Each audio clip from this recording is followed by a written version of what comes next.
Maniwala ka sa akin, Christine. Hindi pa nga dalaga si Mean eh. Little girl pa lang siya. Yung mga kabataan ngayon, hindi mo na alam kung gaano sila ka-wild. Bakit mo sobra kang magtiwala?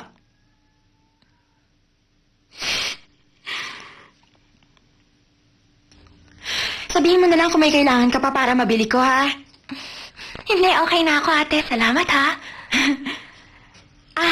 Oo nga pala. Heto, binili ko rin to. Para sa pusa mo to. Matutuwa siya dyan. Sabi nung nasa pet shop, mahilig maglaro ng mga ganyan yung mga alagang pusa. Tingnan mo, ito pa pala, oh. Nirekomenda niya yung cat food na to. Pakain mo sa kanya. Pag nagustuhan niya, bibili pa ako ng marami. May discount kasi doon. Salamat, ate. Ilang araw na lang, aalis na rin naman kami ni Oliver dito. Huwag na kayong bumili. Ha? Talaga? Saan ka pupunta? Sa totoo lang po, ate. Kami ni Oliver, may ilang araw na rin kami rito. Ayoko masanay kaming komportable sa inyo. Baka lang kasi, pag dumating yung tamang panahon, mas mahirapan kaming umalis. Ano ka ba naman, Mean? Walang problema sa amin. Dito na kayo ng alaga mong yan. Magstay kayo rito hanggang kailan nyo gusto. Maliwanag ba? Ha? Mean, pakinggan mo ko. Hanggat dalaga ka pa, dito ka mananatili. Naiintindihan mo ba ako?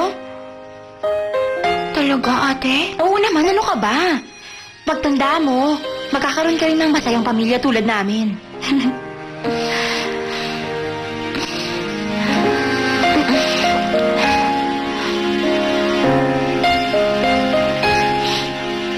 Bakit? Anong problema? Thank you, ate. Ang bait-bait mo sa akin. Okay lang, walang anuman yun. Pakabait ka.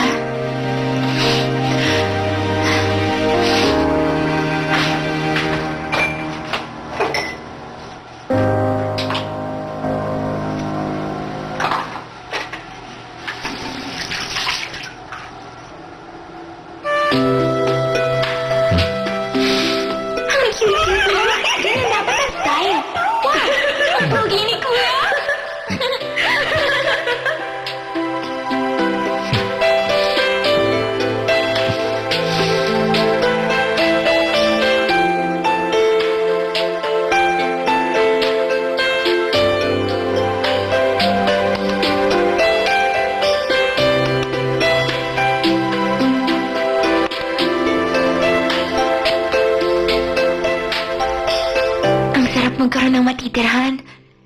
Nandyan si Denise, si Ate Christine, at ang bayo kong napakagwapo. Parang araw kaya, makakahanap din ako ng asawang tulad ni Kuya Louie.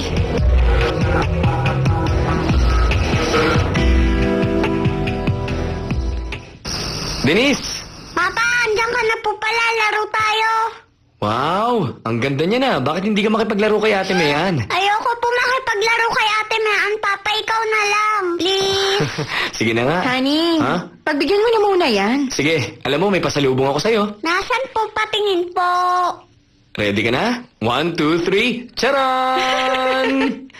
Ano ba yan, ha? Giveaway dun sa exhibit. Nagtabi ako ng isa para kay Denise. Masyado naman po yung pangbata. Hindi ako mahilig dyan. Ayaw mo ng ganong headband? Bakit naman? Nagmumukha po kasi akong nakakatawa dun. Tingnan mo tong anak mo. Masyado talagang suplada. Sinabi mo pa. Ayaw mo ng Denise? Pwede bang sa akin na lang, ha? Whatever, hindi ko naman talaga gusto yung headband. Denise, sigurado ko bang ayaw mo? Sige ka, ibibigay yun ni Papa kay Ate Mean. Gusto mo to? Oo, kuya. Ang cute kasi ng headband na yan. Thank you.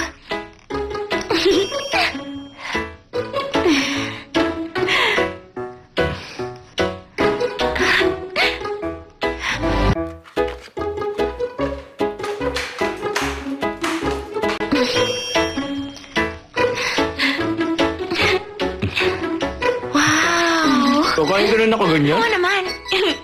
Rabbit, kain na tayo, ah.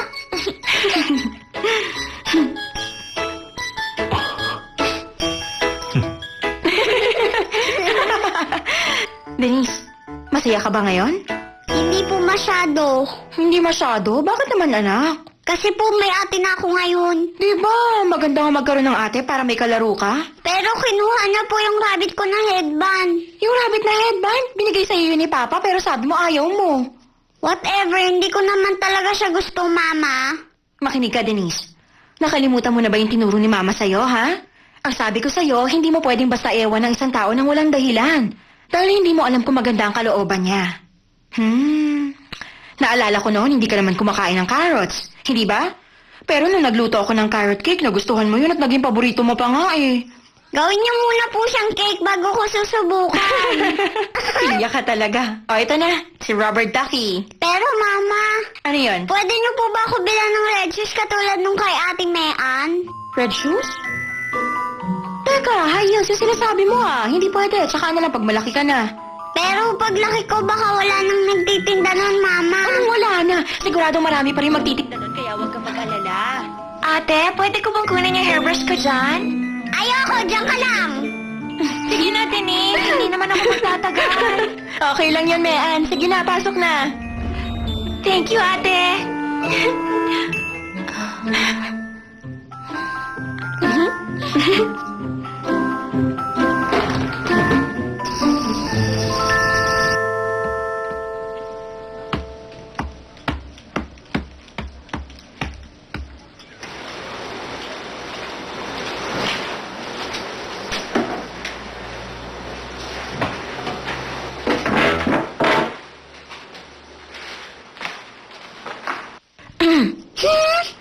Ito bang hinahanap mo, ha?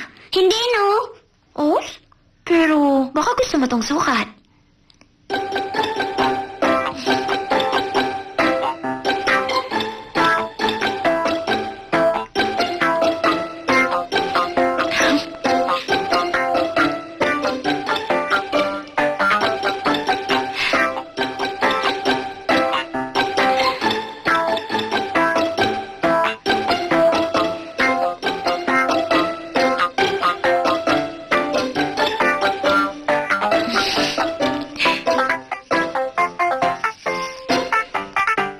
Bagay pala sa akin eh.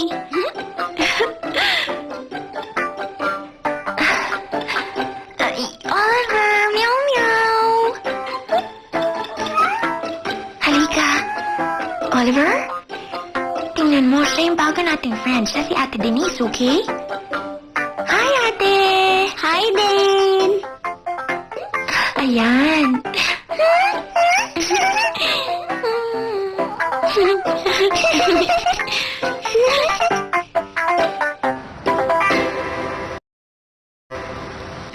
Busog na ako. O, sinong sasama sa labas? Ako na po.